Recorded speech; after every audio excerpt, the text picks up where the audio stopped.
Hi everyone! I am in my living room on my couch because I hurt my back, so I can't go climbing any boulders and mountainsides for today's video. And it's also getting dark because it's winter, and in Colorado that means the sun sets at like 4:30, so this video might get darker as I make it. I wanted to make a follow-up video to the one that I sent out last week where I talked about perspective. And a big part of that, a big part of looking at the bigger picture and what is happening to us now and how it fits into that is choice. And if you follow my videos or you've been on my email list or you read my Facebook and Instagram posts, you know that I talk about choice quite a bit. The backstory to that is actually Thanksgiving of 2015, so it was almost 12 months after my loss, and I had done quite a bit of healing work. I had begun to get my brain back after the PTSD, but over Thanksgiving I had this deep wave of grief come up, and it felt like I was back at the start. It felt like I was all the way back at the beginning of my loss, and I remember feeling really frustrated and thinking, why is this happening? Why am I never ever going to be through this? At the time, I had been studying The Hero's Journey, which if you're not familiar with it, there's a free guide on my website called thevoid.tv. And The Hero's Journey is a narrative pattern that was created by Joseph Campbell, and it's basically the foundational framework which you can find in any story, any book, any movie. I was reading the book The Writer's Journey, and that's all about how to use the hero's journey as a framework for screenwriting, and I was studying it for myself and for my book. And when I picked up the book on Thanksgiving, something really clicked for me. I realized for the first time that the fall is not the hard part. The hitting rock bottom is not the hard part. And I know that it feels that way, and it can be the most painful part of the journey. For me, though, I really realized that once we hit rock bottom, once we go through death and rebirth, once we fall and we really crash and burn and we really hit the lowest point, there isn't enough momentum. Sometimes there's none at all to carry us beyond that. And there isn't going to be this natural bounce back that happens on its own necessarily, and it definitely wasn't happening for me. What I realized was that the really hard part, the true challenging part of the journey, is the comeback. It's choosing to come back from that low point. It's choosing to rise up from the ashes and begin again. And it's hard because, like I talked about in the last video, it is a series of daily, over and over again, tiny, seemingly insignificant choices to create something different. And when you're at rock bottom and you're in that deep, dark, hard place, making those tiny actions, taking those tiny choices is really challenging. So when I had that realization, I made the choice to start coming back, and it was difficult. It looked a lot like rolling myself out of bed when I really didn't want to, of choosing to follow through with plans when I wanted to stay home and just cry.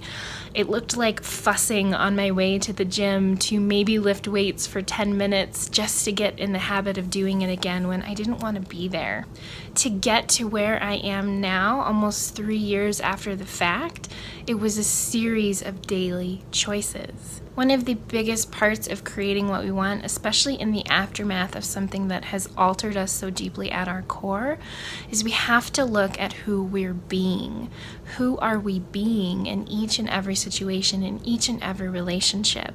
And after we've gone through something that's really altered who we are, that's a renegotiation process. It's about looking at each experience, each community, each relationship, each aspect of your life and work, and saying, who am I now in relation to what was here before and what we had before? And how do I want to engage in this community or relationship or experience from who I am now?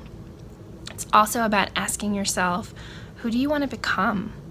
Who do you want to become? And how can you start showing up as that person right now?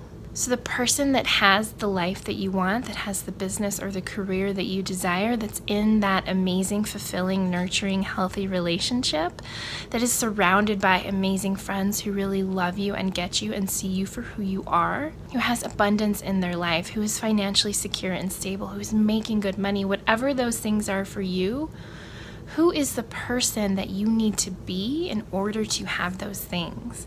And when you can really tune into the essence of who that person is, then you can reverse engineer the actions and choices that you need to be taking and making today. For me, I'm looking at what do I want to really create in the next year? And my focus is about leveling up in a way that I never have before. So not only getting back to the point that I was at before my loss, but surpassing it and creating something much bigger and much different. I've talked about wanting to create a media company, wanting to really grow my brands and companies. I want to publish my book. Finally, I want to publish another Awesome Life Tips book. I want to start speaking. I want to start traveling more. There's a lot of things that I want to create in my life that I am setting my sights on in 2018. Now, in order to create those things, I can't be who I've been in the past. I can't even be the person that I am today. I have really been focused on who do I need to become to create that.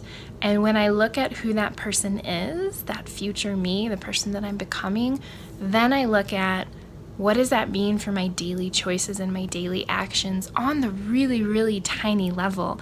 Everything from how I get out of bed to what I put in my body, how I eat, to the relationships that I'm surrounding myself with, to the things and experiences I'm choosing to put my time into, to how I communicate with my team, to everything that I do. Who you were before and who you are in this moment is not necessarily who you need to be to create what you want. And there's no reason that you can't step into that way of being from where you are right now. And that's where those choices come in, those day-to-day choices of doing things differently, doing things that you may not feel capable of doing right now, and doing them anyways. Things that you don't want to be doing right now because you don't have the energy that you need to have, or you don't have the support, or you don't have... It doesn't matter what you don't have, if it's time, if it's money, if it's support.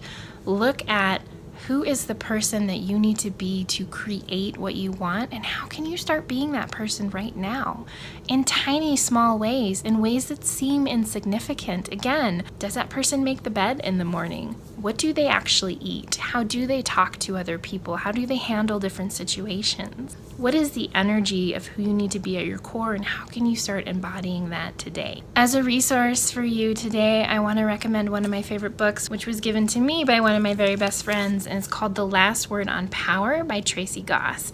I've read this book 3 times. You can see that I've tabbed it, I've highlighted it. I'm going to read it again over the holiday break.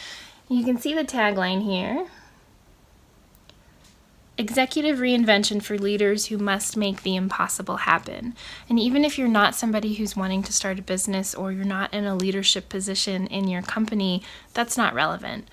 The core of what this book talks about is all about what needs to shift in order for you to become the person who is capable of making the impossible happen. And that's really anything that feels impossible to you from where you're at right now. That could be making a certain amount of money. It could be having the type of relationship that you really want. It could be traveling more, having a baby, building a business, whatever it is for you that doesn't feel possible from where you are now. I recommend this book as a resource. What I really want to leave you with today is those 2 elements. Again, choice is so important.